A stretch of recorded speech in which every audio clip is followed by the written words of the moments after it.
வணக்கம். இந்திய நேரப்படி காலை 8:30 மணி செய்திகள். முதலில் ஜெம் தலைப்புச் செய்திகளை காணலாம். ஜோ பைடனை சந்தித்தார் பிரதமர் மோடி. முக்கிய ஒப்பந்தங்கள் கையெழுத்தாகும் என தகவல். திமுக கூட்டணியில் விரைவில் நெருப்பு பற்றும். எடப்பாடி பழனிசாமி பேச்சு. பழனி கோவிலில் ஆவி நெய்தான் பயன்படுத்தப்படுகிறது. அமைச்சர் சேகர்பாபு அறிவிப்பு. சென்னையில் மின்சார ரயில்கள் ரத்து. தெற்கு ரயில்வே அறிவிப்பு. லெபனான் மீது வான்வழி தாக்குதல். 3 குழந்தைகள் உட்பட 37 பேர் உயிரிழப்பு. இலங்கையில் வாக்கு எண்ணிக்கை. அனுரா குமார திசநாயக்கே முன்னிலை.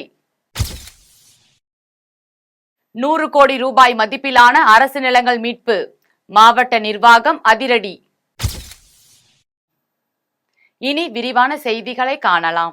அதிபர் ஜோ பைடன் உடனான சந்திப்பு மிகவும் பயனுள்ளதாக இருந்தது என்று பிரதமர் மோடி தெரிவித்துள்ளார். அமெரிக்காவின் டெல்வாரே நகரில் நடைபெற்ற குவாட் உச்சி மாநாட்டில் பங்கேற்க சென்ற பிரதமர் மோடிக்கு உற்சாக வரவேற்பு அளிக்கப்பட்டது. அங்கு அந்நாட்டு அதிபர் ஜோ பைடனை சந்தித்த பிரதமர் மோடி இரு நாட்டுக்கு இடையே பல்வேறு முக்கிய விவகாரங்கள் குறித்த ஆலோசனையில் ஈடுபட்டார். இதில் பல்வேறு முக்கிய ஒப்பந்தங்கள் கையெழுத்தாகும் என தெரிகிறது. பின்னர் அதிபர் ஜோ பைடன் உடனான சந்திப்பு குறித்து பேசிய பிரதமர் மோடி இந்த சந்திப்பு மிகவும் பயனுள்ளதாக இருந்தது என்றும் பிராந்திய மற்றும் சர்வதேச விவகாரங்கள் குறித்து இருவரும் ஆலோசித்ததாக தெரிவித்தார். திமுக கூட்டணியில் இப்போது புகை ஆரம்பித்து இருக்கிறது. விரைவில் நெருப்பு பற்றும் என்று சட்டமன்ற எதிர்க்கட்சி தலைவர் எடப்பாடி பழனிசாமி தெரிவித்துள்ளார். அண்ணாவின் 116வது பிறந்த நாளையொட்டி சென்னையில் அதிமுக பொதுக்கூட்டம் நடைபெற்றது. நிகழ்ச்சிக்கு அக்கட்சியின் பொதுச் செயலாளரும் சட்டமன்ற எதிர்க்கட்சி தலைவருமான எடப்பாடி பழனிசாமி தலைமை தாங்கினார். அப்போது செய்தியாளர்களை சந்தித்த அவர், அண்ணா தொடங்கிய திமுக இன்றைக்கு ஒரு குடும்பத்துக்காக செயல்பட்டு கொண்டிருக்கிறது என்ற அவர், சொத்து வரி, குடிநீர் வரி, மின்கட்டண உயர்வுதான் அவர்களின் சாதனை என தெரிவித்தார். மேலும் திமுக கூட்டணியில் இப்போது புகை ஆரம்பித்து இருக்கிறது, விரைவில் நெருப்பு பற்றும் என்றும் 2026ஆம் ஆண்டு சட்டசபை தேர்தலில் கூட்டணி இல்லை என்றால் திமுக படுதோல்வியை சந்திக்கும் என்றும் கூறினார். பராமரிப்பு பணிகள் காரணமாக சென்னையில் இன்று பல்வேறு ரயில்கள் ரத்து செய்யப்படுவதாக தெற்கு ரயில்வே அறிவித்துள்ளது. சென்னை தாம்பரம் ரயில் பணிமனையில் பராமரிப்பு பணிகள் காரணமாக மின்சார ரயில் சேவை இன்று மாற்றம் செய்யப்பட்டுள்ளது. அதன்படி சென்னை தாம்பரம் கடற்கரை வரையிலான மின்சார ரயில் சேவை இன்று காலை 7 மணி முதல் இரவு 8 மணி வரை ரத்து செய்யப்படுவதாக தெற்கு ரயில்வே அறிவித்துள்ளது. மேலும் பயணிகளின் வசதிக்காக சென்னை கடற்கரை பல்லாவரம் இடையே சிறப்பு ரயில்கள் இயக்கப்படும் எனவும் ரயில்வே நிர்வாகம் தெரிவித்துள்ளது.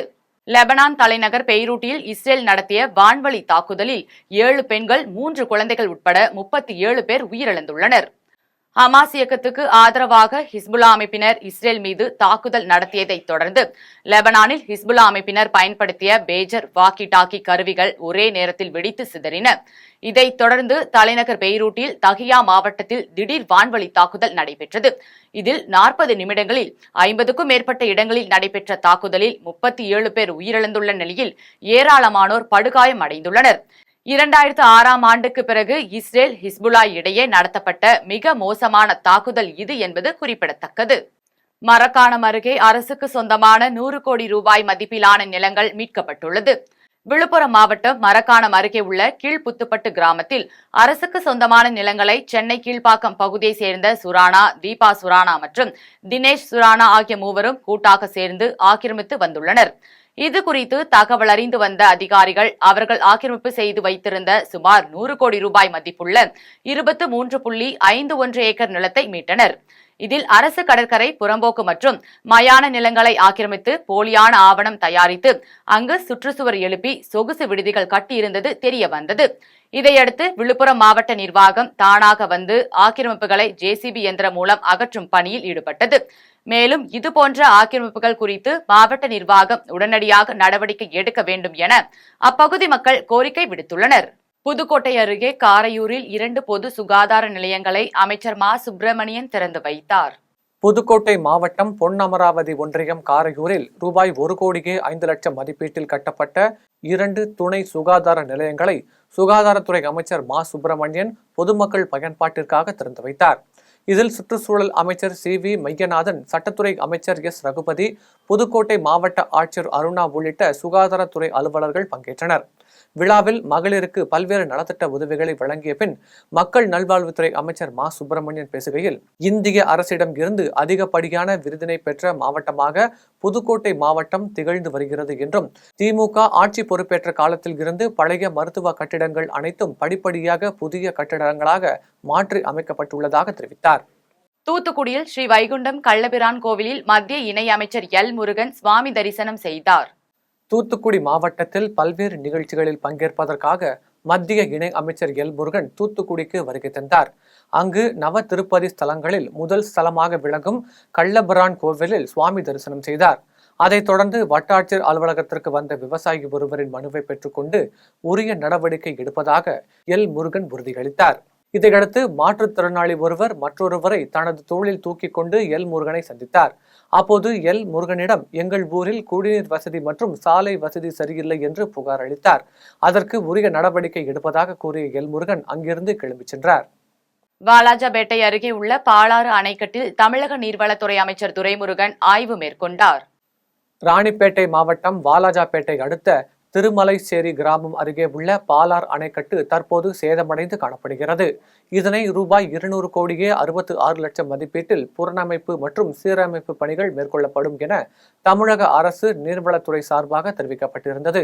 இந்த நிலையில் பாலாறு அணைக்கட்டு பகுதியை தமிழக நீர்வளத்துறை அமைச்சர், சுரங்கத்துறை அமைச்சர் துரைமுருகன், தமிழக கைத்தறி மற்றும் துணிநூல் துறை அமைச்சர் ஆர். காந்தி ஆகியோர் நேரில் சென்று தடுப்பணையை பார்வையிட்டதோடு சேதமடைந்துள்ள பகுதிகளை குறித்து துறை சார்ந்த அதிகாரிகளிடம் கேட்டறிந்து ஆய்வு செய்தனர். இதையடுத்து செய்தியாளர்களை சந்தித்த அமைச்சர் துரைமுருகன் பேசுகையில், திருவள்ளூர், செங்கல்பட்டு, காஞ்சிபுரம் ஆகிய மாவட்டங்களுக்கு தண்ணீர் விநியோகம் செய்யக்கூடிய வகையில் அமைந்துள்ள பாலாறு அணைக்கட்டு புதியதாக பணி மேற்கொள்ளப்பட்டு வருவதாகவும் தெரிவித்தார். மேலும் அமைச்சர் உதயநிதி துணை முதல்வர் ஆவாரா என்ற கேள்விக்கு அமைச்சர் துரைமுருகன் பதில் தெரியாது என கூறி எழுதி சென்றார்.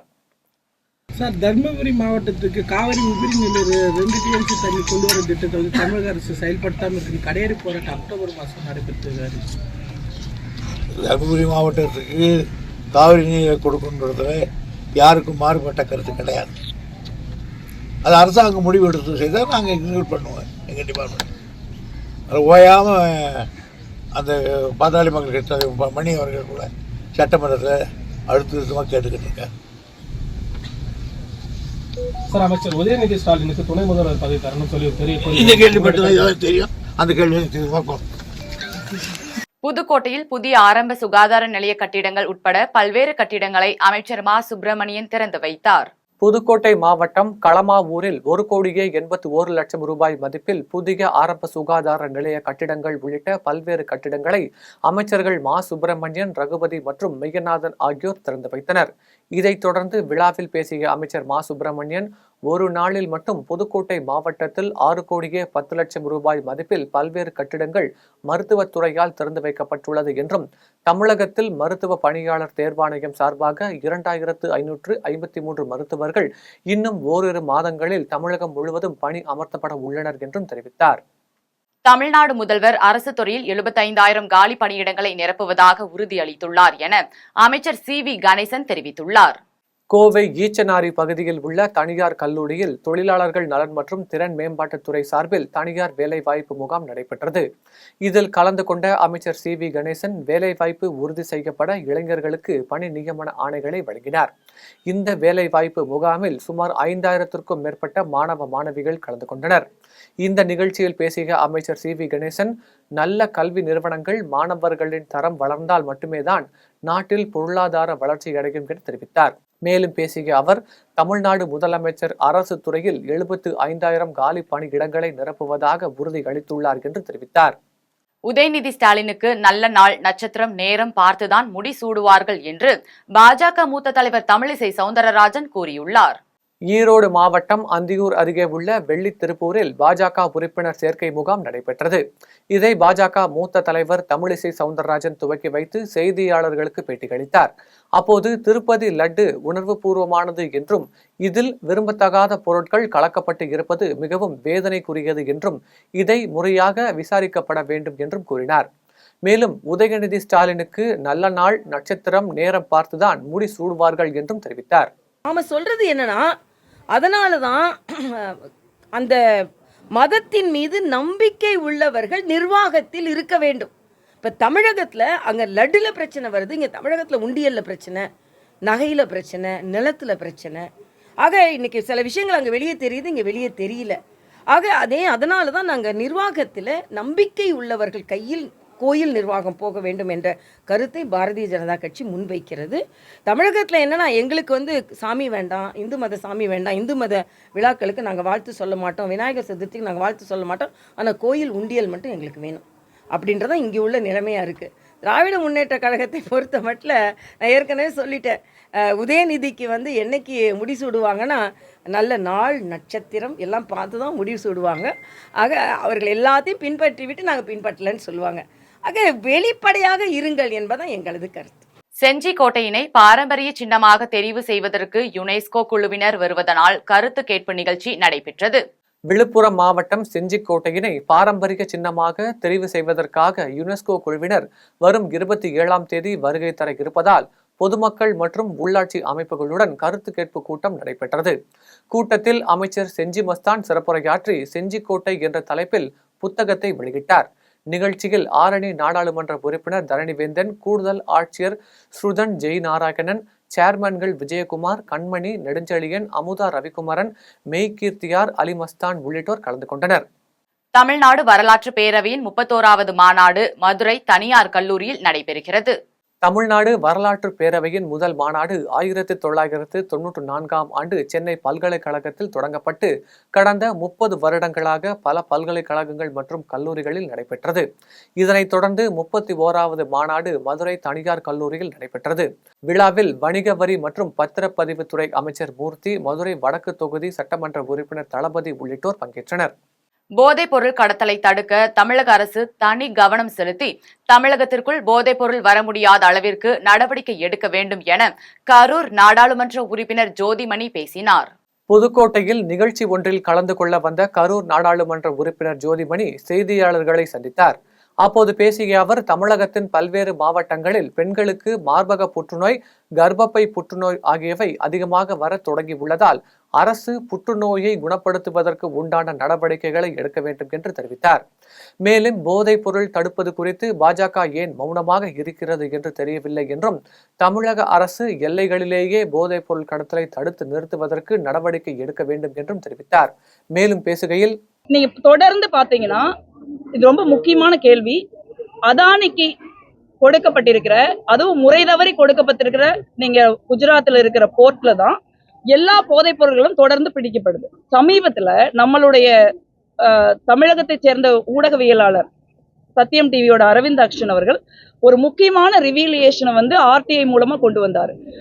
அதனோட குவான்டிட்டி எனக்கு சரியா நினைவில்லை. ஒரு மிகப்பெரிய அளவிலான கைப்பற்றப்பட்ட போதைப் பொருள் நார்கோட்டிக் டிபார்ட்மெண்ட், அதாவது ஒன்றிய அரசாங்கத்தினுடைய மோடி அவர்கள் அரசாங்கத்துடைய நார்கோட்டிக் டிபார்ட்மெண்ட்ல இருக்க வேண்டிய ஒரு போதைப் பொருள், அவங்க கஸ்டடியில் இருந்த போதைப் பொருள் 90% காணாமல் போய்விட்டதா ஆர்டிஐல அவங்க தகவல் கொடுத்திருக்காங்க. ஸோ இது ரொம்ப கவலைக்குரிய விஷயம். அந்த காணாம போறதா அவங்க சொல்ற குவான்டிட்டி இருக்குதுல்ல, அது இந்தியாவையே, இந்தியாவினுடைய இளைஞர்களின் எதிர்காலத்தையே முழுக்க முழுக்க அழித்து விடக்கூடிய ஒரு குவான்டிட்டி. கோவில்பட்டி அருகே பயணியர் நிழற்குடை கட்டிடத்தையும் மற்றும் பேவர் பிளாக் சாலையையும் முன்னாள் அமைச்சர் கடம்பூர் ராஜு ரிப்பன் வெட்டி திறந்து வைத்தார். தூத்துக்குடி மாவட்டம் கோவில்பட்டி அருகே கயத்தார் கிழக்கு ஒன்றியம் உட்பட தெற்கு தீர்த்தாம்பட்டி கிராமத்தில் சட்டமன்ற உறுப்பினர் மேம்பாட்டு நிதியில் இருந்து ரூபாய் 4,50,000 மதிப்பில் புதிதாக கட்டப்பட்ட பயணியர் நிழல்குடை கட்டிட திறப்பு விழா நடைபெற்றது. கயத்தார் கிழக்கு ஒன்றிய செயலாளர் வண்டானம் கருப்பசாமி தலைமையில் முன்னாள் அமைச்சரும் கோவில்பட்டி சட்டமன்ற உறுப்பினருமான கடம்பூர் ராஜு கலந்து கொண்டு பயணியர் நிழல்குடை கட்டிடத்தை, மக்கள் ஃபேவர் பிளாக் சாலையை பயன்பாட்டுக்கு ரிப்பன் வெட்டி திறந்து வைத்து பொதுமக்களுக்கு இனிப்புகள் வழங்கினார். திருமாவளவனுக்கு இந்திய அரசியலமைப்பு சட்டம் தெரியவில்லை என பாஜக மாநில செயலாளர் அஸ்வத்தாமன் விமர்சித்துள்ளார். திருப்பதி தேவஸ்தானம் லட்டு பிரசாத கலப்படம் சம்பந்தப்பட்ட விஷயத்தில் இந்துக்கள் மனதை புண்படுத்துவதாக கூறி பியூஷ் மனுஷ் என்கிற நபர் மீது பாரதிய ஜனதா கட்சி மாநில செயலாளர் அஸ்வத்தாமன் புகார் அளித்துள்ளார். இதையடுத்து செய்தியாளர்களை சந்தித்த அஸ்வத்தாமன் பேசுகையில், திருமாவளவனுக்கு இந்திய அரசியலமைப்பு சட்டம் தெரியவில்லை என்றும், சட்டக்கல்லூரியில் படிக்கும் போது அரசியலமைப்பு பாடம் நடக்கும் பொழுது வகுப்பை கட்டடித்து விட்டார் போல என்றும் விமர்சித்துள்ளார். மேலும் அவர் பேசுகையில், திருமாவளவன் அவர்கள் மது ஒழிப்பு அப்படின்னு சொன்னா தமிழக அரசுக்கு எதிராகத்தான் அவர் நடத்தணும். ஆனா அதுல மத்திய அரசுக்கு எதிராக அப்படின்னு சொல்லி அவர் சொல்லியிருக்காரு. அது ஒரு மிகப்பெரிய நகைச்சுவைக்குரிய ஒரு செயலா இருக்குது. ஏன்னா அவர் சட்டம் படித்தவர். எங்க லா காலேஜ் தான், சென்னை டாக்டர் அம்பேத்கர் லா காலேஜ் தான் அவர். எனக்கெல்லாம் சூப்பர் சீனியர். ஆனா எப்படி இந்த அடிப்படை சட்ட அரசியலமைப்பு புரிதல் கூட இல்லாம ஒரு போராட்டத்தை அவர் அறிவிக்கிறார் என்பது எங்களுக்கெல்லாம் ஆச்சரியமாக இருக்கிறது. ஏன் அப்படின்னு சொன்னா, ஸ்டேட் லிஸ்ட்ல 8வது என்ட்ரியில் இருக்குது மது கையாளுவது, மதுவை விற்பனை செய்வது. அது எல்லாமே மாநில அரசாங்கத்தினுடைய அதிகாரத்தில் வருகிறது. நீங்க அதுக்கு மத்திய அரசாங்கத்துக்கு எதிராக போராட்டம் பண்ணா எப்படி நடக்கும்? அநேகமா திருமாவளவன் அவர்கள் கான்ஸ்டியூஷன் கிளாஸ் கட்டஸ்டார்னு நினைக்கிறேன் லா காலேஜ் படிக்கும் போது. அதனால்தான் இந்த பேசிக் விஷயங்கள் தெரியாம அவர் மத்திய அரசாங்கத்திற்கு எதிராக மது ஒழிப்பு கோரிக்கையை நடத்தி போராட்டம் நடத்துறேன் அப்படின்ற ஒரு நகைச்சுவை செய்து கொண்டிருக்கிறார். மக்கள் இதையெல்லாம் ரசிக்கல. வயநாடு துயரத்தில் நிவாரணங்கள் வழங்கும் சாதாரண மக்களை திசை திருப்பி அவப்பெயரை ஏற்படுத்த பொய்க்கணக்கு வெளியிட்டுள்ளதாக கேரளா முதலமைச்சர் பினராயி விஜயன் குற்றம் சாட்டியுள்ளார். இது தொடர்பாக கேரள முதலமைச்சர் பினராயி விஜயன் திருவனந்தபுரத்தில் செய்தியாளர்களை சந்தித்து, வயநாடு துயரத்தில் நிவாரணங்கள் வழங்கும் சாதாரண மக்களை திசை திருப்பி அவப்பெயரை ஏற்படுத்தி பொய்க்கணக்கு வெளியிட்டுள்ள நிலையில் கேரள முதலமைச்சர் பினராயி விஜயன் செலவாகிய தொகை கணக்கை வெளியிட்டார். அப்போது வயநாடு துயரத்தில் உயிரிழந்தவர்களின் 131 குடும்பங்களுக்கு மாநில பேரிடர் நிவாரண நிதி 4 லட்சம் மற்றும் முதல்வரின் நிவாரண நிதி 2 லட்சம் என தலா 6 லட்சம் ரூபாய் வழங்கப்பட்டுள்ளது என்றும், இதற்காக மொத்தம் 7,86 லட்சம் ரூபாய் செலவிடப்பட்டுள்ளது என்றும், உயிரிழந்த 173 பேரின் உடல்கள் நல்லடக்கம் செய்ய ரூபாய் 10,000 வீதம் வழங்கப்பட்டது என்றும், இந்த துயரத்தில் அதிகமாக படுகாயமடைந்து 1 வாரத்திற்கு மேல் மருத்துவமனையில் இருந்த 26 பேருக்கு 17,16,000 ரூபாயும், சிறு காயங்களுடன் 1 வாரத்திற்கு மருத்துவமனையில் சிகிச்சை பெற்ற 8 பேருக்கு 4,43,000 ரூபாயும் வழங்கப்பட்டது என்றும் பினராயி விஜயன் தெரிவித்துள்ளார். பழனி ஆண்டவர் கோவிலில் வழங்கப்படும் பிரசாதத்தில் மாட்டுக் கொழுப்பு உள்ளது என சமூக வலைதளத்தில் செய்தி வெளியிட்ட பாஜக மாநில செயலாளர் வினோத் பி செல்வம் மீது வழக்கு பதிவு செய்யப்பட்டுள்ளது. திண்டுக்கல் மாவட்டம் பழனி ஆண்டவர் கோவிலில் வழங்கப்படும் பிரசாதத்தில் உபயோகிக்கப்படும் தனியார் நிறுவனத்தின் நெய்யில் மாட்டுக் கொழுப்பு, பன்றிக் கொழுப்பு, மீன் எண்ணெய் கலக்கப்படுவதாக பாஜக மாநில செயலாளர் வினோத் பி செல்வம் மற்றும் பாஜக தொழில் பிரிவு துணைத் தலைவர் செல்வகுமார் தனது எக்ஸ் தளத்தில் நேற்று பதிவு செய்திருந்தனர். இதற்கு பதிலளித்த தமிழ்நாடு அரசு, பழனி கோவில் பஞ்சாமிர்தத்திற்கு தயாரிக்கப்படும் நெய் ஆவின் நிறுவனத்தில் இருந்து பெறப்படுகிறது என்று தெரிவித்திருந்தது.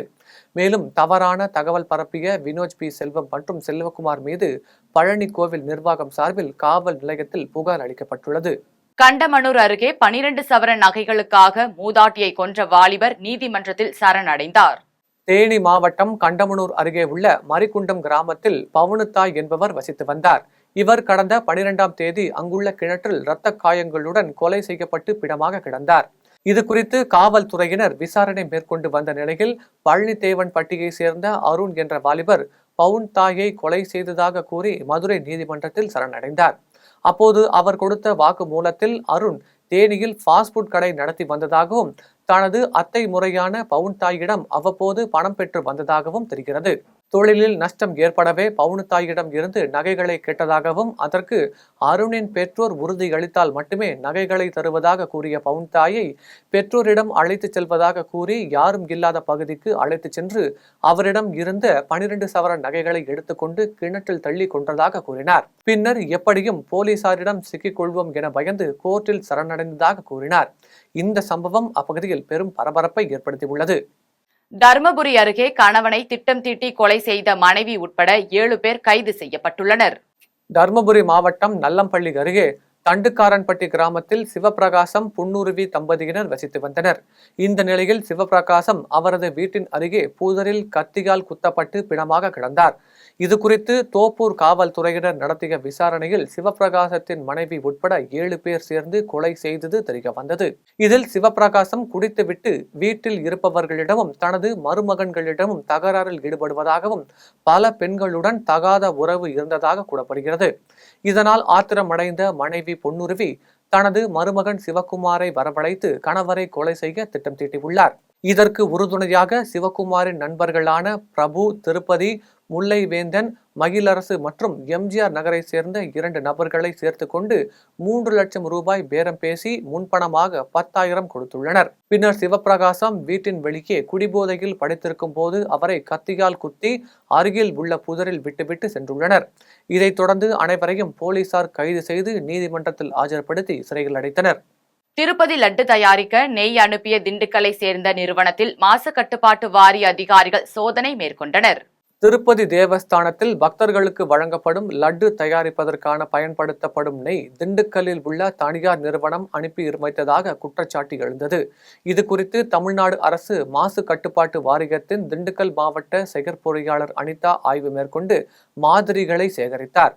இது குறித்து நிறுவனத்தின் தர கட்டுப்பாட்டு அதிகாரிகள் லெனி மற்றும் கண்ணன் கூறும்போது, திருப்பதி தேவஸ்தானத்திற்கு நெய் அனுப்பிய பல நிறுவனங்களில் நாங்களும் ஒருவர் என்றும், திருப்பதி தேவஸ்தானத்தில் ஆய்வு செய்ததில் எந்த ஒரு குறைகள் இல்லை என முடிவுகள் வந்துள்ளது என்றும் தெரிவித்தனர். மேலும் எங்களது ஆய்வுகளுக்கான அறிக்கைகளும் திருப்பதி தேவஸ்தானத்தின் ஆய்வறிக்கைகளும் உள்ளது என தெரிவித்தனர். கண்டிப்பாக பண்ணியிருக்கோம், டெஸ்ட் பண்ணியிருக்கோம். நாங்கள் ஒவ்வொரு தடவையும் அனுப்பும் போதும் பண்ணியிருக்கோம். அதுக்கப்புறம் அவங்க சொன்ன பிறகும் நாங்கள் பண்ணியிருக்கோம். தெளிவான பதில்கள் எங்ககிட்ட இருக்குது. தர ரீதியாக எங்ககிட்ட சரியான ஆதாரங்கள் இருக்குது. அமைச்சிருக்கோம். அவங்க எண்டுக்கு அமைச்சிருக்கோம். இன்னும் எங்களுக்கு எந்த ரிப்ளை வரல. நாங்கள் அமைச்சிருக்கோம். நாங்கள் எங்கள் எண்டில் எல்லாமே பண்ணியிருக்கோம். சார், நாங்கள் தேவஸ்தானத்துக்கு அனுப்பின நெய்யை பார்த்தீங்கன்னா NABL லேப் ரிப்போர்ட்டோட அனுப்பியிருக்கோம். அதில் குறை இருக்குது அப்படிங்கிறது NABL லேப் ரிப்போர்ட்டில் எந்த குறையும் இல்லை. திருப்பதியோட தேவஸ்தானத்தில் செக் பண்ண லேப் ரிப்போர்ட்டில் எந்த குறையும் இல்லை. அவங்களோட ரிப்போர்ட்டும் இருக்குது, நம்மளோட ரிப்போர்ட்டுமே இருக்குது. இப்போ நம்ம அனுப்பின 4 டேங்கர் ரிசல்ட்டுமே இங்கேயும் இருக்குது. FSSஐயும் இடையில சாம்பிள்ஸ் எடுத்துட்டாங்க. அதோட ரிசல்ட் எல்லாமே பாஸ் ஆகிடுச்சு. அக்மார்க்லேயும் சாம்பிள்ஸ் எடுத்திருக்காங்க. அதுவும் பாஸ் ஆகி ரிப்போர்ட் வந்துருச்சு. ஸோ எங்கேயுமே எங்களோட நெய்யில் தரக்குறைவு இருக்குது அப்படிங்கிறது எங்கேயுமே நிரூபணம் ஆகலை. அதுக்கான எவிடன்ஸ் எல்லாமே எங்கள்கிட்ட இருக்கு. ஈரோடு மாவட்டத்தில் உள்ள செங்கல் சூளை தொழில் செய்யும் உரிமையாளர்கள் மற்றும் தொழிலாளர்களின் வாழ்வாதாரத்தை காக்க அரசு நடவடிக்கை எடுக்க வேண்டும் என செங்கல் உற்பத்தியாளர்கள் சங்கத்தின் நிர்வாகிகள் வலியுறுத்தியுள்ளனர். ஈரோடு மாவட்டம் அந்தியூர் அடுத்த சின்னத்தம்பிபாளையம் பகுதியில் உள்ள தனியார் திருமண மண்டபத்தில் ஈரோடு மாவட்ட செங்கல் உற்பத்தியாளர் சங்கத்தினர் ஆலோசனை கூட்டம் நடைபெற்றது. கூட்டத்தில் கோபிச்செட்டிப்பாளையம், சத்தியமங்கலம், அந்தியூர், பவானி உள்ளிட்ட 200க்கும் மேற்பட்ட செங்கல் உற்பத்தி செய்யும் செங்கல் சூளை உரிமையாளர்கள் கலந்து கொண்டனர். கூட்டத்தில் செங்கல் உற்பத்தி செய்வதற்கு தற்பொழுது பல்வேறு கட்டுப்பாடுகள், தேவையான பொருட்களின் விலைவாசி உயர்வு மற்றும் செங்கல் விற்பனை விலை உயர்வது குறித்து முக்கிய முடிவுகள் எடுக்கப்பட்டது. கூட்டத்தை தொடர்ந்து செங்கல் சூளை உற்பத்தியாளர் சங்கத்தின் சிதம்பரம், மாதேஸ்வரன் ஆகியோர் செய்தியாளர்களை சந்தித்து பேசினர். அப்போது செங்கலுக்கு தேவையான செம்மண் எடுப்பதில் அரசு பல்வேறு கட்டுப்பாடுகளை விதித்துள்ளதாகவும், அவற்றை தளர்த்தி செங்கல் உற்பத்தியை நம்பி வாழும் லட்சக்கணக்கான தொழிலாளர்களின் குடும்ப வாழ்வாதாரத்தை காத்திட வேண்டும் என தெரிவித்தனர். நாட்டு செங்கல் உற்பத்தியாளர்களுக்கு எங்களுக்கு தேவையான மூலப்பொருளான மண் எடுப்பதில் அரசு கொடுக்கின்ற விதிமுறைகள் மிக கடுமையானவையாக இருக்கின்றன. இந்த நடைமுறைகளை தளர்த்தி, இந்த சட்டங்களை தளர்த்தி போதுமான வழியில் மண் எடுப்பதற்கு அனுமதி கொடுக்க வேண்டும் என சொல்லி பல முறை அரசுக்கு கோரிக்கை வைத்திருக்கிறோம். தகுந்த சம்பந்தப்பட்ட துறை அமைச்சருக்கு கோரிக்கை வச்சுருக்கிறோம். எங்கள் வீட்டு வசதித்துறை அமைச்சருக்கிட்டையும் இது குறித்து கோரிக்கை வச்சுருக்கிறோம். இதுவரைக்கும் அரசு எந்த விதமான தளர்வுகளை ஏற்படுத்தி கொடுக்கல. இந்த சட்ட விதிமுறைகள் மிக கடுமையாக இருக்கிற காரணத்தால் எங்களால் தொடர்ந்து தொழில் செய்ய முடியல, போதுமான மண் எடுக்க முடியல. இதனால் பல லட்சம் குடும்பங்கள் ஈரோடு மாவட்டத்தில் பாதிக்கப்படுறோம். இந்த சட்ட திருத்தங்களை திருத்தம் கொண்டு வந்து போதுமான மண் எடுக்கிறதுக்கு எங்களுக்கு அனுமதி கொடுக்கணும்னு சொல்லி அரசை கேட்டுக்கொள்கிறோம். காஞ்சிபுரம் அருகே அதிக பாரங்களை ஏற்றிச் சென்ற 10 கனரக வாகனங்களுக்கு அபராதம் விதித்து நடவடிக்கை எடுக்கப்பட்டது. காஞ்சிபுரம் மாவட்டம் வாலாஜாபாத்தில் கனரக லாரிகளின் அதிக அளவிலான பாரங்கள் எடுத்துச் செல்வதாக தொடர்ந்து புகார்கள் எழுந்து வந்தது. இதையடுத்து மாவட்ட ஆட்சியர் கலைச்செல்வி உத்தரவின் பேரில் அதிக பாரங்களை ஏற்றிச் சென்ற கனரக லாரிகளை வாலாஜாபாத் தாசில்தார் கருணா மற்றும் போலீசார் நிறுத்தி வட்டார போக்குவரத்து ஆய்வாளர் பன்னீர் செல்வமிடம் ஒப்படைத்தனர்.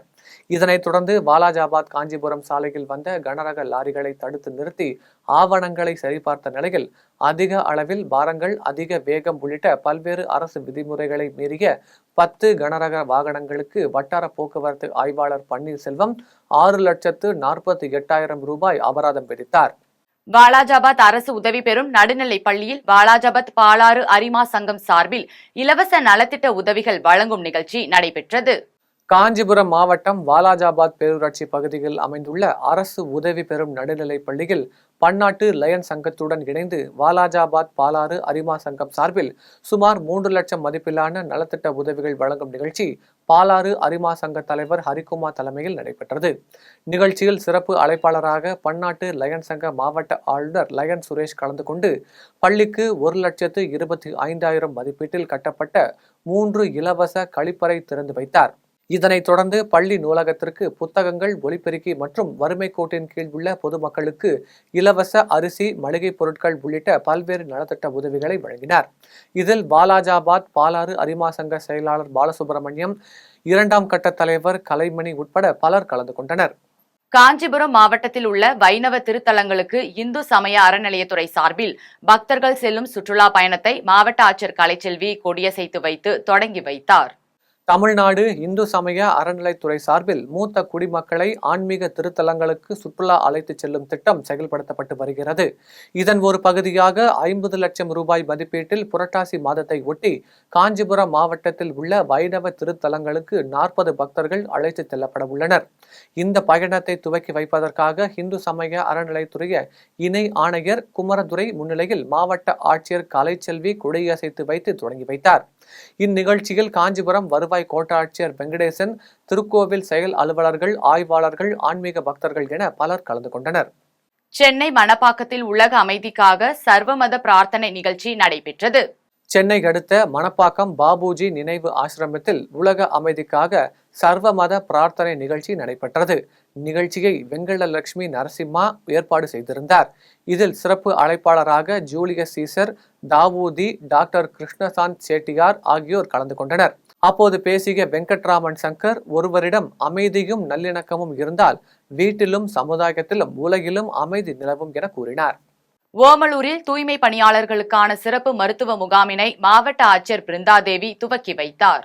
சேலம் மாவட்டத்தில் உள்ள 20 ஊராட்சி ஒன்றியங்களில் 3585 தூய்மை பணியாளர்கள் பணிபுரிந்து வருகின்றனர். இவர்களுக்கான முதற்கட்ட மருத்துவ முகாம் 21ஆம் தேதி மற்றும் 28ஆம் தேதி அரசு ஆரம்ப சுகாதார நிலையங்களில் நடைபெறுகிறது. அதன் ஒரு பகுதியாக ஓமலூர் ஊராட்சி ஒன்றியத்திற்கு உட்பட்ட 6 ஊராட்சிகளில் உள்ள 81 தூய்மை பணியாளர்களுக்கு மருத்துவ முகாம் நடைபெற்றது. இதில் பச்சனம்பட்டி அரசு ஆரம்ப சுகாதார நிலையத்தில் நடைபெற்ற மருத்துவ முகாமினை மாவட்ட ஆட்சியர் பிருந்தாதேவி தொடங்கி வைத்து தூய்மை பணியாளர்களுக்கு சீருடைகள் மற்றும் பாதுகாப்பு உபகரணங்கள் வழங்கினார். முகாமில் பயனாளிகளுக்கு இரத்த அழுத்தம், சர்க்கரை அளவு உள்ளிட்ட பொது மருத்துவ பரிசோதனைகள் மேற்கொள்ளப்பட்டு உரிய மருத்துவ ஆலோசனைகள் வழங்கப்பட்டது. முகாமில் மாவட்ட ஊரக வளர்ச்சி முகமையின் கூடுதல் ஆட்சியர் லலித் ஆதித்ய நீலம், உதவி இயக்குனர் சங்கமித்திரை, உதவி திட்ட அலுவலர் உமா நந்தினி, ஓமலூர் வட்டார வளர்ச்சி அலுவலர்கள் நல்லதம்பி, உமாசங்கர், ஊராட்சி மன்ற தலைவர்கள் கம்சலா, தனபாக்கியம் உட்பட பலர் கலந்து கொண்டனர். விருத்தாச்சலம் பாலக்கரை சந்திப்பில் பன்னாட்டு மையம் அமைப்பதற்கு எதிர்ப்பு தெரிவித்து மாவட்ட வள்ளலார் பணியகம் தெய்வ தமிழ் பேரவை சார்பில் ஆர்ப்பாட்டம் நடைபெற்றது. கடலூர் மாவட்டம் விருத்தாச்சலம் பாலக்கரை சந்திப்பில் பன்னாட்டு மையம் அமைப்பதற்கு எதிர்ப்பு தெரிவித்து கடலூர் மாவட்ட வள்ளலார் பணியகம் தெய்வ தமிழ் பேரவை சார்பில் வடலூர் பெருவெளியில் ஆர்ப்பாட்டம் நடைபெற்றது. இதில் வள்ளலார் பணியகம் தலைவர் பன்னீர்செல்வம், சண்முகம், தனபால், தர்மலிங்கம், பரசுராமன் உள்ளிட்ட நிர்வாகிகள் மற்றும் ஏராளமான பேரவை உறுப்பினர்கள் கலந்து கொண்டனர். மேலும் இதை கண்டித்து உண்ணாவிரத போராட்டம் நடைபெறும் என அறிவித்தனர்.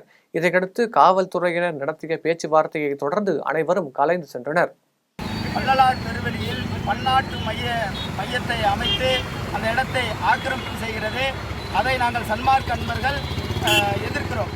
காரணம், பெருவெளி என்பது திடல் அல்ல, சன்மார்க்கத்தின் குறியீடு. வள்ளல் பெருமானார் அங்கே அந்த எந்த கட்டட அமைப்பு வரக்கூடாது, அது மெய்யியல் குறியீடாக இருக்கிறது.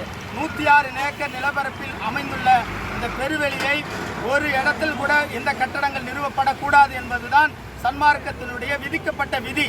அந்த விதி மீறலை தமிழ்நாடு அரசு மதிக்காமல் அந்த இடத்திலே கட்டட அமைக்கிற பணியை தொடங்கி இருக்கிறது. அதை நாம் வள்ளலார் பணியகம் மற்றும் தெய்வத்தமிழ் பேரவை சார்பில் நாங்கள் கடுமையாக எதிர்க்கிறோம். இதையொட்டி தமிழ்நாடெங்கிலும் உண்ணாநிலை போராட்டத்தம், தொடர்ந்து ஆர்ப்பாட்டம் போன்ற பல வடிவங்களில் நடைபெற்று வருகிறது. அதில் ஒரு பகுதியாக கடலூர் மாவட்டம் விருத்தாச்சலத்தில் பாலக்கரையில் இந்த ஆர்ப்பாட்டம் நடைபெறுகிறது. இதன் வாயிலாக தமிழ்நாடு அரசுக்கு நாங்கள் சொல்ல வேண்டியது, இந்த பன்னாட்டு மையத்தை வள்ளலார் சொன்ன பெருவெளியில் அமைக்காமல் வேறு இடத்தில் மாற்று இடத்தில் அமையுங்கள் என்று வள்ளலார் அன்பர்கள் நாங்கள் அரசுக்கு கோரிக்கை வைக்கிறோம். மீண்டும் ஜெம் தலைப்புச் செய்திகள். ஜோ பைடனை சந்தித்தார் பிரதமர் மோடி. முக்கிய ஒப்பந்தங்கள் கையெழுத்தாகும் என தகவல். திமுக கூட்டணியில் விரைவில் நெருப்பு பற்றும். எடப்பாடி பழனிசாமி பேச்சு. பழனி கோவிலில் ஆவி நெய்தான் பயன்படுத்தப்படுகிறது. அமைச்சர் சேகர்பாபு அறிவிப்பு.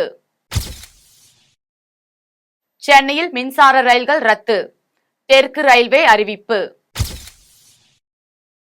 லெபனான் மீது வான்வழி தாக்குதல். 3 குழந்தைகள் உட்பட 37 பேர் உயிரிழப்பு. இலங்கையில் வாக்கு எண்ணிக்கை. அனுரா குமார திசநாயக்கே முன்னிலை. 100 கோடி ரூபாய் மதிப்பிலான அரசு நிலங்கள் மீட்பு.